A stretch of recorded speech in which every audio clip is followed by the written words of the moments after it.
আসসালামু আলাইকুম রহমতুল্লাহ।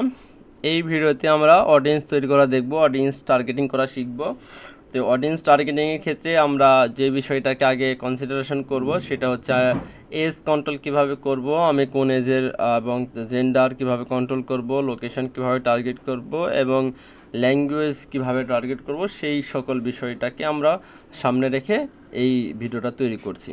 তো চলুন আমরা সর্বপ্রথম এইখানে যখন আমরা ক্যাম্পেইন সুইচ টু অরিজিনাল, আপনি নর্মালি যদি একটা ক্যাম্পেইন ক্রিয়েট করতে যান, আমি এখান থেকে একটা ক্যাম্পেইন ক্রিয়েট করতে গেলেন, suppose awareness campaign, new campaign awareness লিখে আপনি জাস্ট কন্টিনিউ করে দিলেন। ঠিক আছে, কন্টিনিউ করে দেওয়ার পরে এইখান থেকে আপনি দেখতে পাচ্ছেন একটা অ্যাডস, ক্যাম্পেইনের পরে অ্যাড সেটে আসলেন। অ্যাড সেটে আসার পরে দেখেন এইখানে আপনার কি বলছে যে তারা অডিয়েন্স, অ্যাডভান্স অডিয়েন্স এই অপশনটা ব্যবহার করবে। আপনি কি করবেন, আপনি এটা switch to original audience, use to original audience এইটাতে চলে আসবেন। এইটাতে আসার পরে দেখেন যে আপনি এখানে টার্গেটিং করার অপশন পাচ্ছেন। সর্বপ্রথম এজ, আপনি কন্ট্রোল করতে পারেন।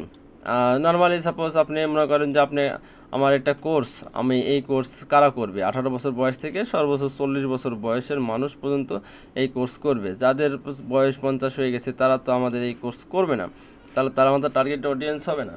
আবার আপনি একটা প্রোডাক্ট বিক্রি করতে যাচ্ছেন, আমি লোকাল বিজনেসের এক্সপিরিয়েন্স থেকে বলতেছি যে যাদের বয়স 18 তারা কখনোই প্রোডাক্ট কিনে না, তাদের কাছে টাকা থাকে না। তার মানে 25 বছর থেকে বা আপনার 50 বছর বা 40 বছর এই বয়সে আপনার বেশি বেশি হচ্ছে যে প্রোডাক্ট মানুষ কিনে, তাহলে আপনি সেই হিসাবে সেই অডিয়েন্সটাকে টার্গেট করবেন। ঠিক আছে, তো এজের বিষয়টা গেল।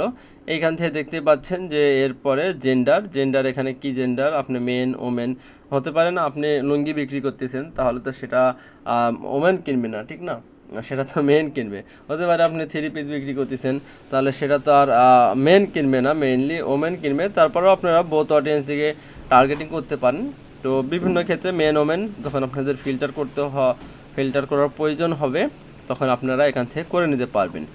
এরপরে আমরা এখান থেকে লোকেশান, আমরা ওয়ার্ল্ড ওয়াইড না বাংলাদেশ, আমি বাংলাদেশ আমি যদি চাই যে শুধু বাংলাদেশে অ্যাড রান করবো, ওকে আমি শুধু বাংলাদেশেই অ্যাড রান করতে পারবো, কোনো সমস্যা নেই। এখান থেকে শুধু বাংলাদেশে অ্যাড রান করা যায়, টার্গেটিং করা যায়।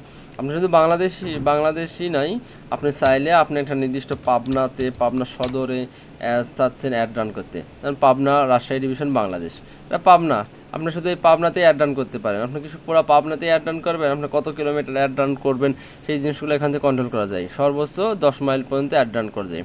এই 10 মাইলের অন্তর্গত দেখেন আপনার কি সুজানগর ধরেছে, আটঘরিয়া ধরেছে, তারপর কুষ্টিয়া ধরেছে। ঠিক আছে, এখানে এস্টিমেট অডিয়েন্স সাইজ দেখেন, অনেক অডিয়েন্স সাইজ দেখাচ্ছে। ঠিক আছে, এখানে পাই এই টার্গেটে আপনার কত অডিয়েন্স আছে, 9000, 49,000, 1.5 লাখ মানুষ ফেসবুক ইউজ করে, এখানে তাদেরকে আপনি টার্গেট করতে পারবেন। তার মানে এজ, আপনি যে কোনো টার্গেটের এজ এখান থেকে আপনি সার্চ করে নিতে পারেন। ঠিক আছে, এবং মাইলও আপনি চাইলে এটা কম বেশি করতে পারেন, সর্বনিম্নতে 10 মাইল, উপরে যত মাইল আপনি চান। এরপরে দেখেন যে ল্যাঙ্গুয়েজ, এখানে আপনি ল্যাঙ্গুয়েজ টার্গেট করতে পারেন, অন ল্যাঙ্গুয়েজ, অথবা বাংলা দেখি আছে নাকি, বেঙ্গলি আছে, বেঙ্গলিকে টার্গেট করতে পারেন, অথবা আপনি ইংলিশকে টার্গেট করতে পারেন। হ্যাঁ, আপনি বাংলার কোর্স সেল করবেন, আপনার বাংলার একটা কোর্স তৈরি করেছেন, তাহলে সেই ক্ষেত্রে আপনি বাংলাকে টার্গেট করে অ্যাড রান করতে পারেন, কোনো সমস্যা নেই। তো আশা করা যায় যে এই ভিডিওর মাধ্যমে কিভাবে আপনার এজ টার্গেটিং করতে হয়, কিভাবে লোকেশান টার্গেটিং করতে হয়, কিভাবে জেন্ডার এবং ল্যাঙ্গুয়েজ টার্গেটিং করতে হয়, সেই বিষয়গুলো আপনারা আইডিয়া পেয়েছেন। তো আমরা এরপরের অংশ, যেমন এখানে দেখতে পাচ্ছেন যে কি দেখা যাচ্ছে, ডিটেলস টার্গেটিং। ঠিক আছে, এখানে কি দেখা যাচ্ছে, ডিটেইল টার্গেটিং, এই বিষয়টা নিয়ে কথা বলবো। তো সবাই ভালো থাকবেন। আসসালামু আলাইকুম ওয়া রাহমাতুল্লাহ।